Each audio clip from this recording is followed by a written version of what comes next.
Welcome to Startup Passport by Econsulate, organized in connection with the AI Asia Summit by Slasscom, Sri Lanka. Today we have Mr. Oshada Senanayake, who's the Director, COO of Brandix. He's in charge of digital transformation at Brandix, and he's just spoken at the breakout session of AI Asia Summit in AI in manufacturing. Oshada, could you elaborate a bit on your role at Brandix and how it integrates with AI in manufacturing? Interesting segue to the conversation, Ichiro. So for me and my role is to look at how do we create an inflection point in staying true to our competitive advantage that we've stated as an organization and our customer value proposition to stay intact as the world is ever evolving with these technology trends. I mean, the latest is AI. As much as we have invested across very many years on technology, it's also important that we create innovation on the edge. We have to look at the core elements of our digital transformation journey, and that's what we are doing right now, where we are having incisive focus in looking at our tech debt, our solutioning, the people component. A lot of people tend to deprioritize the people component in a digital transformation journey. For us at Brandix, we've ensured that that's going to be the top priority. For example, how do we ensure our workforce is converted into a digital workforce? For me, that I believe is going to be a critical success factor in terms of how we end up on this digital transformation journey, setting Brandix apart from the competition globally. So before I come into more practical aspects of what you've done in Brandix, I'd like to touch upon a bit about your view on how AI is transforming the manufacturing as an industry. Isuru, AI came with a bang with ChatGPT, right? It's already been there with machine learning for very many years. AI is nothing new, as opposed to the perception that ChatGPT was the culmination of AI. It is not. But the reality of the matter is that AI is a journey where it's not a silver bullet and a one size fits all. You need to look at how it will enable your business across the value chain, and it's going to be differing from business to business. You also have to look at the appetite you have in terms of looking at AI and what sort of form and nature that you want to align your digital transformation journey alongside AI at the core mantra. So for me, as Gartner hype cycle states, the technology trigger is AI, as we all know. But then again, what is the expectations? What is the expectations from business owners? What is the expectation from senior management? What is the expectation, more importantly, from ground team members on what AI means for them in a day in a life or in a month in a life, for example? And that's where we are in a trough of disillusionment right now, because as opposed to what people think, AI won't come and give a singular solution overnight to your challenges, if I may say so. So it's a journey where you look at getting into that plateau of enlightenment. All right, here's where AI can be used. Here are the use cases that you can delve into, minimizing the impact of business. See, at the end of the day, as much as new technology excites us, Isuru, we have to be very, very cognizant of the fact that you cannot disrupt negatively the business operations, right?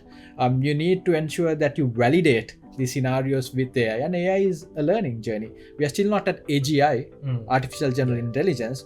We are in the stage of AI making significant impacts with the LLMs coming, foundational models coming along. So I think you need to look at it in a pragmatic view, but also with a functional view on ensuring how you really use AI. And it's a must. It's a must. And I think, as I always say, there's no one size fits all. You need to curate your journey looking at your appetite for technology coming into the business. For us as Brandix, we are looking at absolutely digital at the core mantra and having a digital first mindset. And I'll be bold enough to state today that all of our investments, if not all, most, is going into digital rather than brick and mortar today. Just imagine that if we can increase our efficiencies across all of our manufacturing entities, it's as good as putting new plants, for example. Just a simple example. I think your role specifically as a COO, as well as the digital transformation the director for digital transformation plays a significant role, because I haven't seen a person playing dual hat as a COO more often, and the digital transformation officer. So how have you practically implemented some of these AI related implementation inside Brandix? And I have some questions coming to you about the AGI you mentioned a little while ago. Yeah. So just to be clear of my role, it's a COO Digital Transformation. So the whole of moving the organization to hyperleap with the infusion of technology is pivoting around my role. The director role is more in general, right? At the board, how do you make that executive decisions that can bring in light, and how do we bring sponsorship from the board towards this journey is the two roles. But to answer your question, see, it's about looking at that key tenets. So you have to identify key tenets in this journey.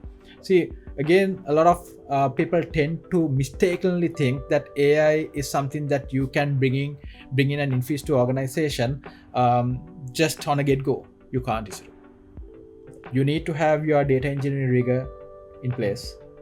You need to have your cybersecurity rigor in place. You need to have your people strategy in terms of digital maturity as well as digital literacy in place. Now that's something that we tend to forego in our thoughts typically.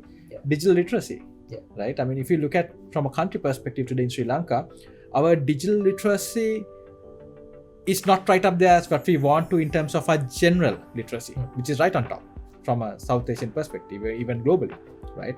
But if you look at digital literacy, that's a key component. And how do you intertwine that in our journey is one of the key elements. Investment is, of course, one thing. And I firmly believe, and I was mentioning it on the previous panel, is in terms of a journey in AI, you need to have a multi-pronged strategy. As opposed to, again, the common general thought that AI is going to have a significant impact on capital expenditure. It is not so. It has, in fact, brought down the entry barriers down. I'll give a very simple example. You can have a few interns or graduate trainees really focusing on a use case that enables with AI, and all what you'd have to enable them is with the environment in terms of technology, where you can have tokenization through OpenAI, or you can use AWS Bedrock, for example. There's a collection of different foundational models you can use, whether it's Anthropic, whether it's Meta, or whether it's Mistral AI, right? So the beauty of this is we are at very nascent stages. You need to have this A/B testing concept, right? You can't still ground yourself into one technology stack, for example, right? You have to use the likes of open source technologies like LangChain, for example. How do you bring in the context towards AI? And on that front, the cost inhibitors are very much low than the traditional aspects that we had to look at in terms of ERPs, right? So those are the, I would say, the unlearnings that we had to do. We had to unlearn the approach we look at AI. And of course, in addition to that, scaling up, you need to have your other big tech partners around you. For example, now we work with Microsoft, AWS, as well as Google, all three big techs in parallel. Our innovation is taken on, different use cases are done internally with our own innovation teams, as well as these big techs working very closely with us. So that's the approach I'm taking with my role. Again, as I said, there's no right or wrong. It's just that how do you basically curate a strategy that works for your business. Lastly, I wanted to touch a bit on the fact that you mentioned about AGI already, and then we will evolve into ASI at some point. But in terms of artificial general intelligence, like there are people who are thinking that we might reach it much faster than we predicted initially. With that sort of a changing environment in AI, how do you think that the implementations that you do right now at your business will impact with this change? And then what would be the challenges that might come in the same area that you're operating? It's true. I think it's exponentially growing. As you said, AGI could be even tomorrow, right? We don't know, we cannot speculate. But then again, ChatGPT 5 is giving the few sneak peeks that's coming along is that they are working on it. For example, if you look at the latest OpenAI platform, the O1 that was released just last month, it has a significant amount of new analytical and cognition thinking that they've infused onto it. Slower than the other models, expensive, yes, but for certain mathematical modeling, it will come along. But to your point, how it's going to affect us in today's activities we are doing, it wouldn't really, as I said, Isuru, because you have to be in conversation to start making that rapid changes. You cannot not be in conversation with this movement of AI. And I'll give you a very simple example, right? 70% of manufacturing organizations right now, if you look at globally, is using some form of AI. Now, if you are to stay competitive, now in our apparel industry, it's all about the cost per minute, right? And the earnings per minute are coming down, because if you look at the generation gaps coming along, the Gen Zs and the Gen Alphas of the lives coming into potentially the workforce in as early as 2028, the buying patterns, the thinking is very different. So the larger brands that we thought is going to have a fair share of market could be disrupted, for example, right, by new startups coming along in the fashion industry. So if you have to stay relevant, right, we have to infuse that agility and innovation across the value chain, right? So we cannot be doing things that we did. So yes, there'll be a lot of still disruptions coming along. There'll be things that we'll have to, I would say, throw away. But that is the nature of the game moving forward, Isuru, right? But we will have throwaway technology, but chances are that it will bring you a lot of benefits and outcomes before it becomes a throwaway. So you got to tend to be in that conversation, and there's no, again, answer to the point that, look, when is it the next wave going to come? It's just that how close are you going to be to the next wave, right? So it's about reducing that gap, as I said, that tech debt, reducing the gap in terms of having a workforce ready for that also, right? So technology plus the people component, how close do you bring to it so that the next movement is as short as possible, or a simpler jump.